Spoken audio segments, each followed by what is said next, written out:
ท่านผู้ชมวันนี้เป็นวันเสาร์นะคะเราจะต้องไปทำงานช่วงบ่ายแต่เราจะให้ดูบรรยากาศประเทศนอร์เวย์น่าทึ่งมากนะคะน่าทึ่งมากเลยเดี๋ยวเราจะพาไปดู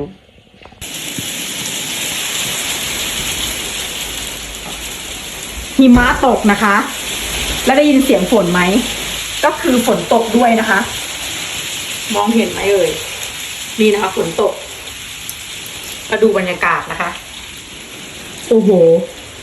ทั้งหนาวทั้งฝนคิดดูเอาแล้วกันละเธอแล้วอากาศแบบนี้นะคะก็คือมันเกิดพายุลมแรงแล้วยังคุยกับแฟนเราเลยโอ้โหลมแรงขนาดนี้ไม่ใช่มีพายุมาเราตื่นขึ้นมาก็ไปลอยคอกันอยู่กลางทะเลเรานี่ว้าวุ่นสุดนะคะเพราะว่าเราว่ายน้ำไม่เป็นเนาะ